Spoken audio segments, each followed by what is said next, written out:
अवधूत चिंतन श्री गुरुदेव दत्त श्री स्वामी समर्थ. माझ्या प्रिय स्वामी भक्तांनो, तुमचं आपल्या या पवित्र श्रद्धेच्या आणि विश्वासाच्या श्री स्वामी समर्थ युट्यूब चॅनलवर मनपूर्वक स्वागत. स्वामी भक्तांनो, आज आपण ज्या विषयावर चिंतन करणार आहोत तो विषय केवळ सणापुरता मर्यादित नाही. तो आपल्या सौभाग्याशी, श्रद्धेशी, परंपरेशी आणि आध्यात्मिक संकेतांशी जोडलेला आहे. मकर संक्रांती. सूर्य उत्तरायणामध्ये प्रवेश करतो. अंधाराकडून प्रकाशाकडे जाण्याचा काळ, नकारात्मकतेतून सकारात्मकतेकडे वाटचाल. आणि म्हणूनच हा सण अत्यंत पवित्र, मंगल आणि शुभ मानला जातो.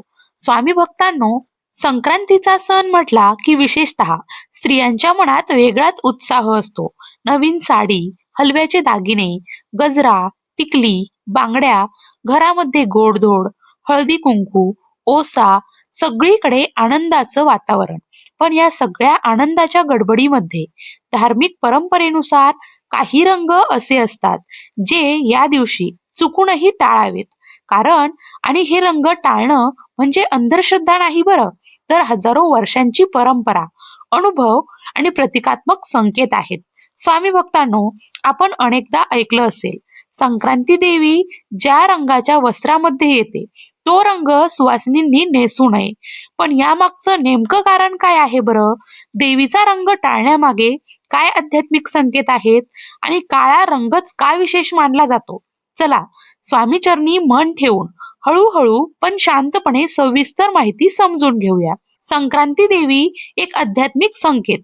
स्वामी भक्तांनो, संक्रांती ही केवळ एक तारीख नाही, ती एक संक्रमणाची देवता मानली जाते.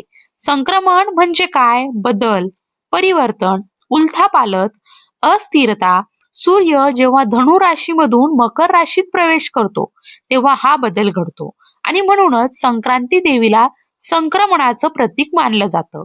स्वामी भक्तांनो, देवी ज्या वाहनावर येते, ज्या रंगाचं वस्त्र परिधान करते, तो रंग त्या वर्षातील कष्ट, संघर्ष, उष्णता, परिस्थितीचं संकेत दाखवतो. म्हणजेच देवीचा रंग त्या काळाची स्थिती. आणि सुवासिनी स्त्री म्हणजे काय? स्थैर्य, सौभाग्य, मंगलत्व, समृद्धी आणि घराचा आधारस्तंभ. म्हणूनच धार्मिक परंपरेत असं सांगितलं जातं की संक्रमणाचे प्रतीक असलेले रंग सुवासिनींनी टाळावेत. कारण संक्रमण म्हणजे अस्थिरता आणि स्त्रीचं प्रतीक म्हणजे स्थैर्य. या वर्षी कोणता रंग टाळावा? तर स्वामी भक्तांनो, धार्मिक मान्यतेनुसार यंदा संक्रांती देवी ही पिवळ्या रंगाचा वस्त्र परिधान करून येत आहे असं सांगितलं जातं. आता पिवळा रंग आपल्याला शुभ वाटतो, हळदीचा रंग मंगल रंग, पण या ठिकाणी पिवळा रंग तपस्या, उग्रता, कष्ट आणि कठोरतेचं प्रतीक मानला जातो.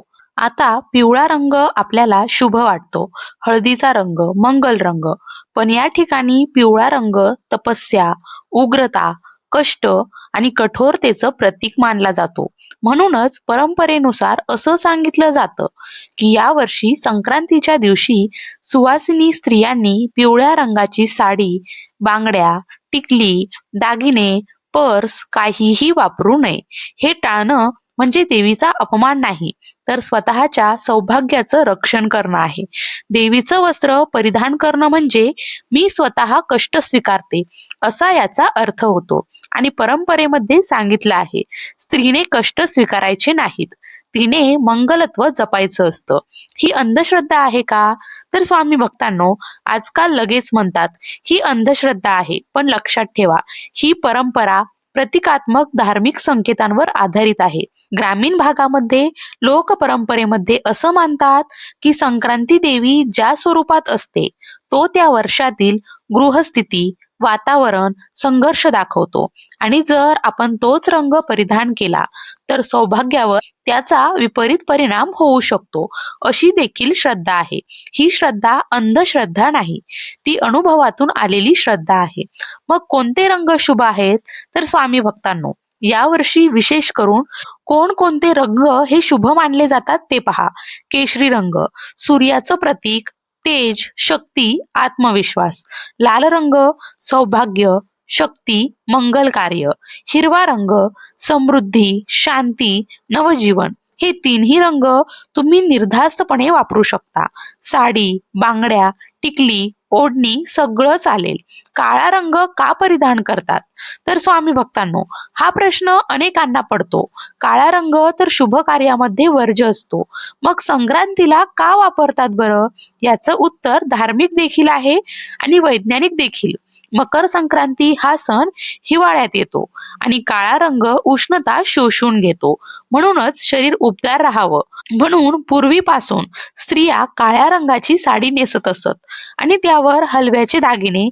नवविवाहित नवविवाहित स्त्रिया खास फोटो काढतात. हा रंग इथे अशुभ नसतो, तो रक्षणाचं प्रतीक मानला जातो. श्रद्धा सर्वात महत्वाची. श्रद्धा सर्वात मोठी. स्वामी भक्तांनो, एक गोष्ट नेहमी लक्षात ठेवा. श्रद्धा जबरदस्तीने लादायची नसते, ती मनातून येते. जर तुमच्या घरात परंपरेत वेगळी प्रथा असेल, जर तुम्हाला पिवळा रंग घालायचाच असेल, तर तज्ज्ञांचा सल्ला घेऊन मनाच्या समाधानाने करा. कारण देव मन पाहतो, रंग नाही. पण परंपरेचा सन्मान करणं, पूर्वजांच्या अनुभवाला मान देणं हे देखील तितकंच महत्वाचं आहे. तर स्वामी भक्तांनो, संक्रांती म्हणजे केवळ साडीचा रंग नाही, ती मनाचा रंग बदलण्याचा दिवस आहे. राग सोडायचा, द्वेष सोडायचा, अहंकार सोडायचा आणि प्रेम, शांती, समाधान स्वीकारायचं. स्वामी महाराज नेहमी सांगतात, मन शुद्ध ठेवा, जीवन आपोआप शुद्ध होतं. म्हणूनच या संक्रांतीला रंग कोणताही असो, मन मात्र पवित्र ठेवा. स्वामी कृपा तुमच्यावर सदैव राहोत. तुमचं भाग्य अखंड राहो. घरामध्ये आनंद नांदो आणि आयुष्यात कधीही अंधार येऊ नये. भिवू नकोस, स्वामी सदैव पाठीशी आहेत.